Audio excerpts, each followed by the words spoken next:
Howdy, folks. Sapper here, aka Sean. I know it's been a bit, but I'm bringing you. We'll see how long this works, but I'm bringing you some Twilight 2000. A little bit of near future dystopian military role playing, right? Like something like that. I'm not much of a role player, at least as far as, like some people really get into it with, they get into character and all that. I've never been that way, right? I'm not an actor, obviously. Um, but I play out a lot of stuff in my head. I do a lot more thinking than actual playing of anything nowadays. I don't know. I've just been in this kind of rut for a while of not wanting to play games, but I've been thinking about Twilight 2000 for a while. I have it. It's always been something that's kind of interesting, right? Like the whole dystopian near future world has kind of gone to hell scenario that we see in so many movies that, like Mad Max and Book of Eli and I don't think I haven't seen it, but like The Last of Us, I think that's, near future, just the world has collapsed. That's always kind of interesting, right? Like everybody likes to think about that because it's possible, right? Like, the whole Game of Thrones and Fallout and all that. It's not really possible. So anyway, so I did a little scene last night. I did some of it last night. I do a lot of thinking about it, right? And that's the part of it that makes it difficult for me to do it live on cameras is like these guys that do the online or the live session RPGs on YouTube or whatever. Like they make it look easy, and for me, I think I overthink things way too much. But so I did a little scene last night, and then I thought about it. And, of course, I want to be witty and funny and give some good dialogue and all that kind of stuff. And it's probably gonna,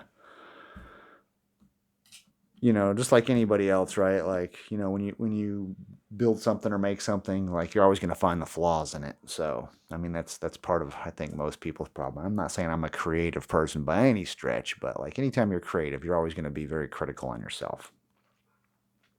But anyway, enough of that, right? So Twilight 2000.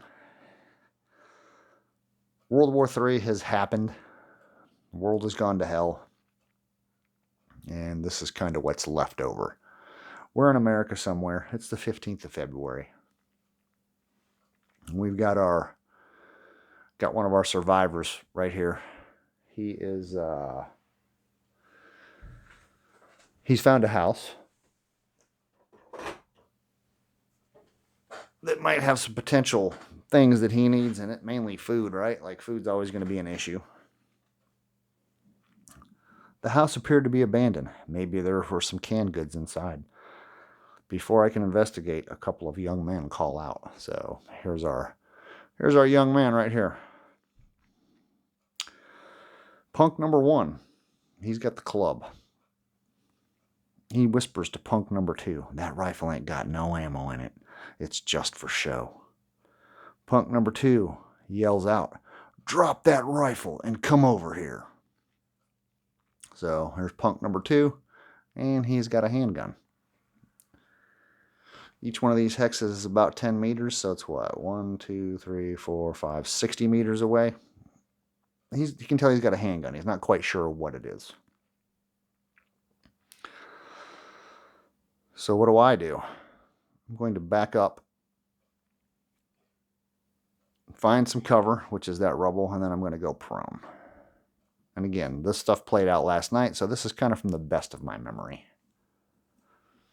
Obviously, there was initiative and turn orders and stuff like that happened, but punk number two gives chase, pistol drawn. "You'll pay for that." So he uses both of his actions to get to right there. Punk number one also gives chase with his club. "We're gonna hurt you now." Me, fire from the prone. And to the best of my knowledge, this is what I ended up rolling. It was something like this.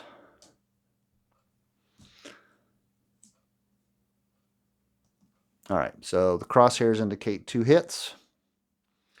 And then these are extra dice that you can roll. You don't have to roll them, but you can roll them. And this is basically how many rounds I expended. So I fire. I get 2 hits. I hit the guy with the pistol because he's the bigger threat, right? I'm more scared of a pistol at this moment than I am with a guy that's holding a club. So this guy's hit goes down. All right, that is the prone side of the marker, which kind of shows him aiming a little bit, but he is down, right? He's dead. The guy with the club, he is now suppressed. That's the suppressed marker. So me, I get up and advance. So seeing that the biggest threat is down, stand up, advance. Drop that club, turn around, get on your knees. So now I did a little social conflict is what it's called in the game. And the roll ended up being something like this. So I'm the D8, he was the D4. I gave myself a +3 because that punk just saw his buddy get shot to pieces. Now I'm advancing towards him. He did his coolness under fire check, failed it. So I gave myself a little bit of advantage in the quote-unquote negotiation. So I succeeded. Punk number 1, please, man, don't kill me. Me, give me all your shit and get out of here. If I see you again, it'll be the last time.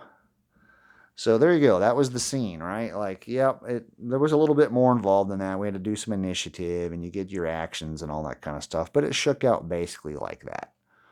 I did get pretty lucky with the shooting, but hey, they gave me time to act and kind of backed me into a corner. I had time to plan. They obviously from the very beginning they didn't think that my gun had ammunition. So, all right. Rule number 1 in firearm safety: all guns are always loaded. So they didn't take that into account. Like they're a bunch of punks. So he runs off. So punk number 1, he kind of run off. I'm not going to. I wasn't going to shoot him. I decided I'm not going to shoot him. But his buddy's dead, and I have what loot the punks had. So the one punk threw his club down. I really don't care about his club, but I am going to take the pistol off of the guy. It turns out to be a revolver, and it has 6 in the chamber. And how many extra rounds does he have on him? So he had another 5 extra rounds. So now I have a revolver with 11 rounds. So